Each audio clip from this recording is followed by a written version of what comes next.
All right, we're here in our last video where we're going to take the character and have him jump forward. You've done most of the hard part already. You've got the overlapping action on the tail, the head, and the hands, and you've got the sense of weight happening with the jump up and down. So now we're just going to move the character forward. So this should be relatively quick.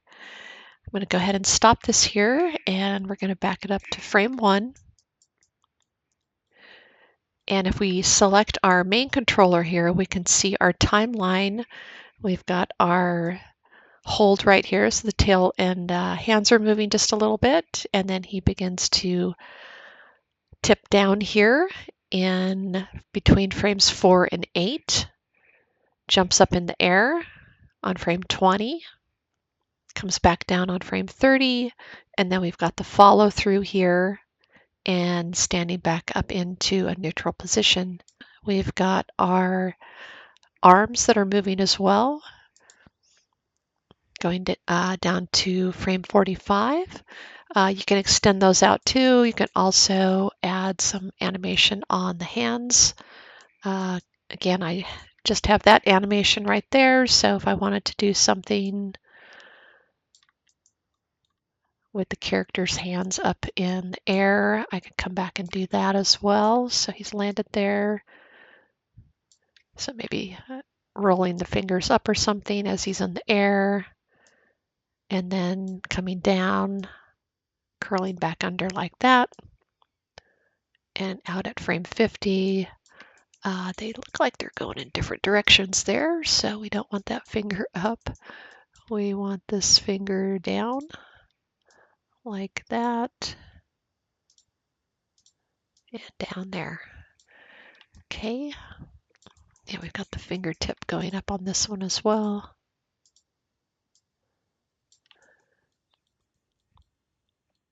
All right, so you could do something like that as well if you want to add some additional animation. And let's go ahead and jump him forward. So we've got 3 rings here. We've got our global control right here. And then inside there, we've got a move control. That's the one that we're going to use to move him forward. Okay, and I'm going to go back to our frame 8. And I'm going to go ahead and set a keyframe there. So that just kind of gives us a keyframe where we are going to start the movement forward. We can actually push that to frame 9. So I'm just going to hold the Shift key down, click and drag across that frame 8, and then just pop it over to frame 9. You can also just do it here in the timeline. You can hold the Shift key, grab both of those, and hold the Shift key and slide them. Okay, so I'm going to put them back here on frame 9. And then frame 10 is where he goes up in the air. All right, and then frame 20, he's up in the air. So I'm not really going to set any keyframes here. I'm going to set it on frame 30 where he's landing. So I'm using the move tool. I'm just translating in Z. And I'm going to slide him over here.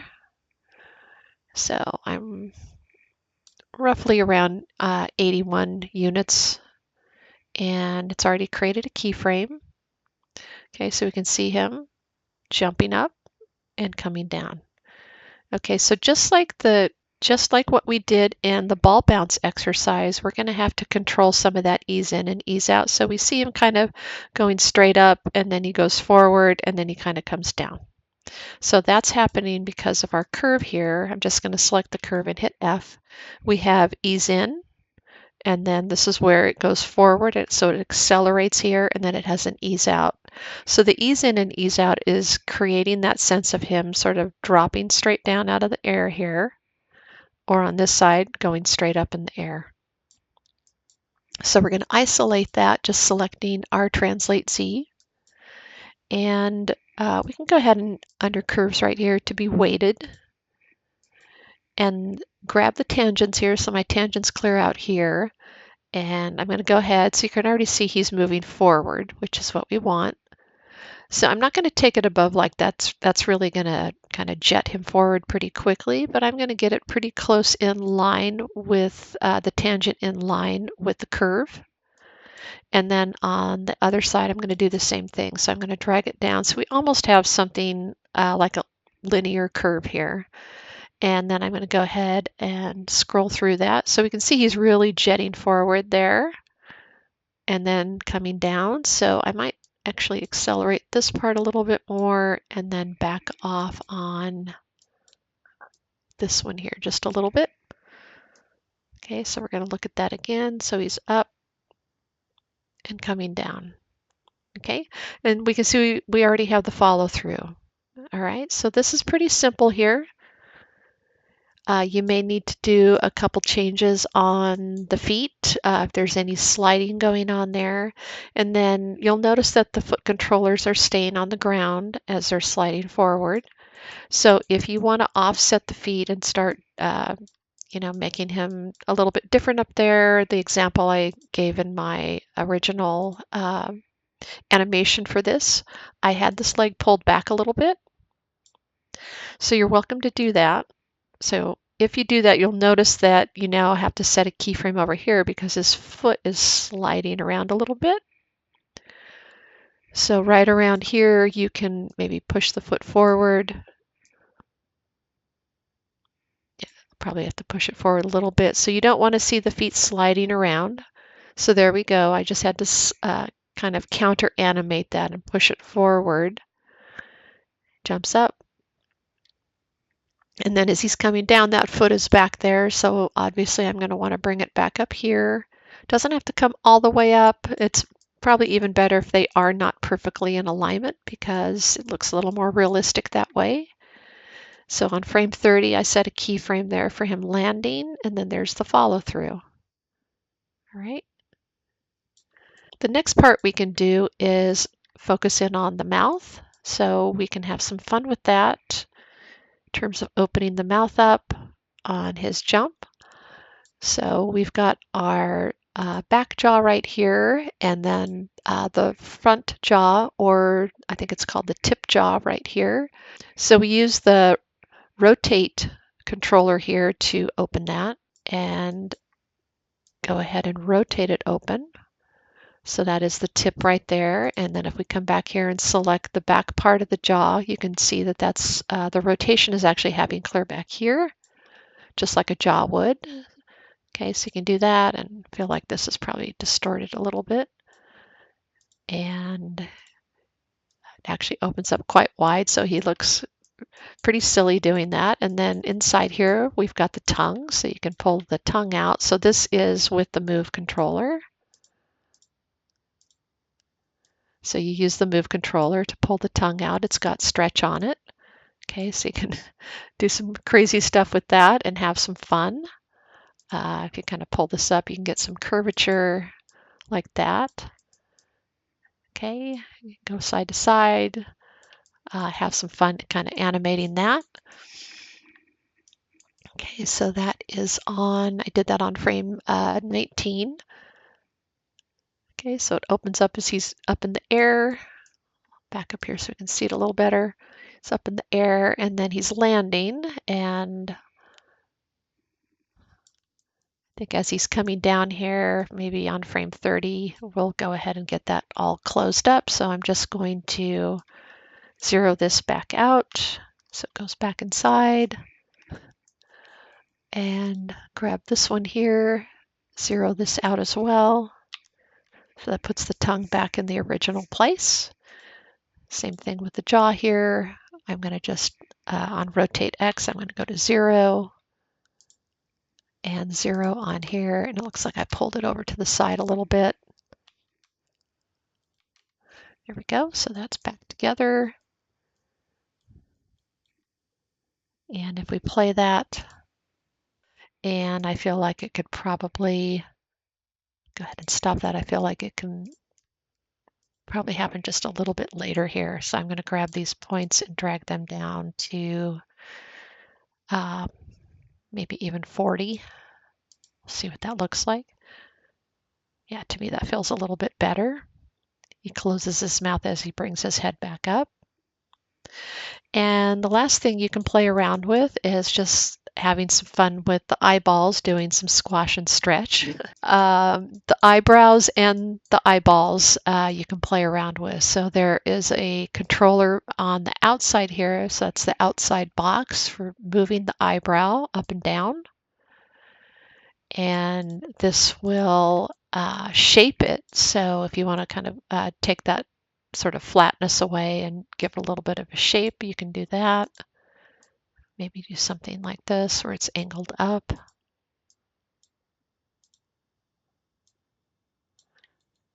Okay, so you can play around with that and have these animate up and down. So again, following that same principle of follow through and overlapping action, as the character goes up, the eyebrows can kind of come down or they would disappear, but they can kind of go back here and they can also trail behind the character a little bit and bounce around. And then as the character is dropping, they would go up. Okay.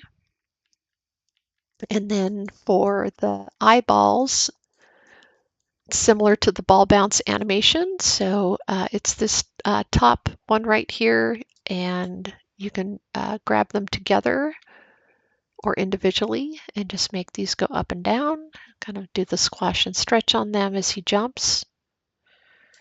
Okay, you can also just have them be different sizes in the beginning. They don't necessarily have to be the same size. So if you want to kind of pre-shape it first and then animate it, you can do that. So you can see he's squashing down as he's going up, and he gets to the top, and then as he comes down, I'll probably set one here where it sort of neutralizes like that, comes back to 0, and then as he drops down to the ground, we can stretch it a little bit. Okay, and then if it seems like that feels like it's getting a little too big for me, then you just take the whole curve and sort of push it up here, and we'll get some squash and stretch that way. That's probably too squashed there.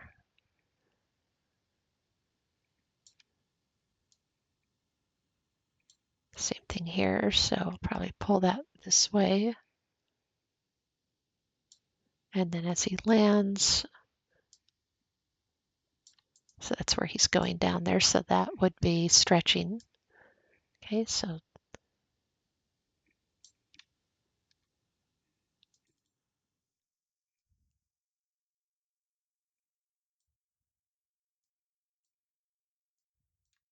feel like these are backwards here. There we go. So it's up, and then this could actually go out to about here. And then as he lands, I don't think we need this one here.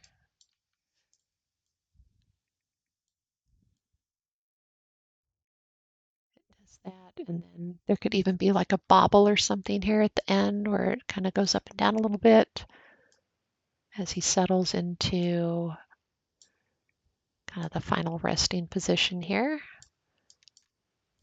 Pull that out a little bit.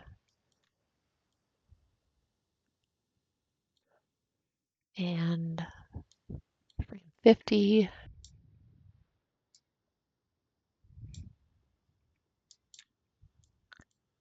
Should go up like that. And we'll drag it to frame 50. Yeah, so you can create a little bobble like that. All right, you can make that a little more extreme or even add a few more in there so it looks more like it's jiggly. All right, so the jump itself is pretty quick. All the hard part has been done already for the overlapping action on the body and tail and hands. And now it's just a matter of adding some personality and having some fun with it. Squash and stretch on the eyebrows and eyeballs, opening and closing the mouth. And you are welcome to add some additional frames at the end if you want to add another second or two on there and have him do something fun, shaking his tail or turning his head towards the camera and smiling. I'll leave that all up to you. And in terms of getting the set in there, that is out on Canvas. So underneath the Project 2 Character Jump module, if you come down under the Project 2 Maya rigs, we have the background right here for Baby Rex background. Click on that. Go ahead and download that. And once you have it downloaded in your Maya scene file that you're working with, save it first. You may even want to do a save as and save a backup version of it. And then under File, go to Import, select Import, go ahead and download to your Downloads folder, select the background and hit Import, and it should come in like this. I'm going to just back out so you can see it. All right, and then go ahead and do a playblast setup with that. You can always take these rocks and make them larger and smaller, move them around if you want them to be a little different. So if you want to make this a little bit higher or even just larger, you can do that. Okay, if you want to change the colors, this has got, we'll look under our attribute editor and just go down to the very end here. So this has got standard surface 1 on it. So what you would want to do is we'll close that. We'll open up our hypershade. Open this box up. So that is the standard one right there. So you can either color this one right here. So if you want to give it a little different color, you can do that. And this is the rock color right here. So if you want to change that to something else, you can do that as well. And once you have that done, go ahead and follow the same process for the high resolution playblast and set it up in such a way that if we select our film gate right here, and we'll turn that back on. Right now, it defaults at the 540. So you just want to come in here. The main thing is you want to just set that preset for the image size to HD 1080. Okay. And then you'll come in here and turn on the shadows. So that's the ambient occlusion shadows that you're seeing that creates the contact shadows on the ground. And you'll click on this one here for anti-aliasing.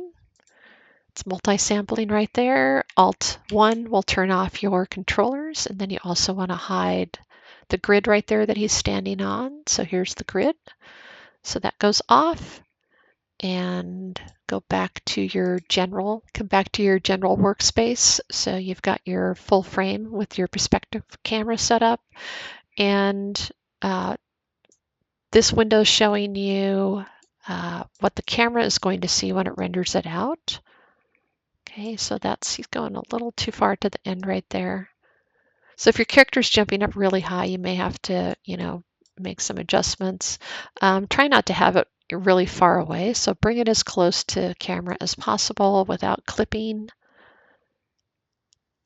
Okay, so he's landing, I think just a little too short right there, so I'm going to back up just a little and push these rocks over.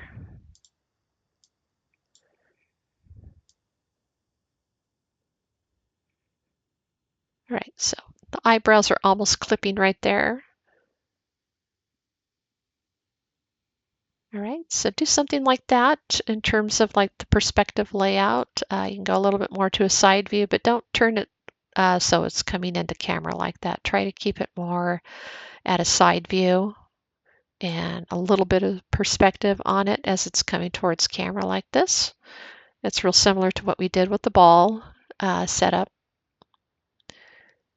Okay, and then when you get ready to do your play blast, make sure you come up here and turn these off. I think that one is off there. And then to turn off the perspective camera name right here, the cube, and then the view right here, come under display, heads up display. I like to tear this off right here by just clicking on this top bar. That way I can very easily just come in here and uncheck the view cube, the view axis, and the camera name. And then I'm going to deselect everything else. And once I run my play blast right here, I'm going to open up the option box. I'm going to just reset it so you see what it looks like in default. So the image quality is getting res down here. So make sure you take it up all the way to 100.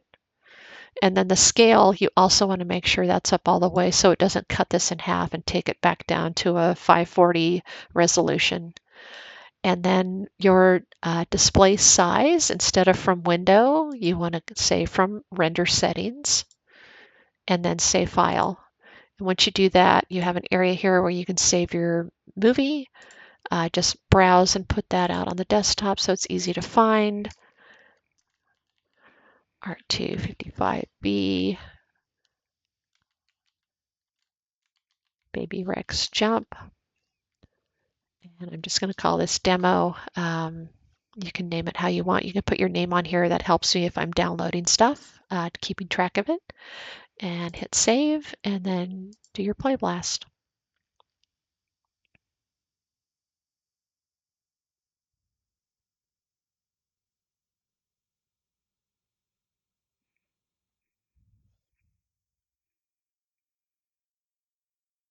All right, so we've got our window here. This should be sitting out on your desktop.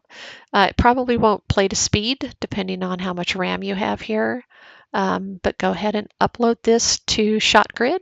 Once you have that done, you can save your scene file,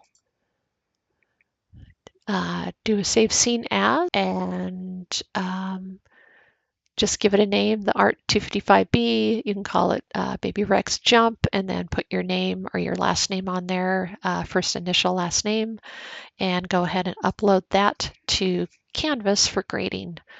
All right, have fun with this project, and I look forward to seeing your work.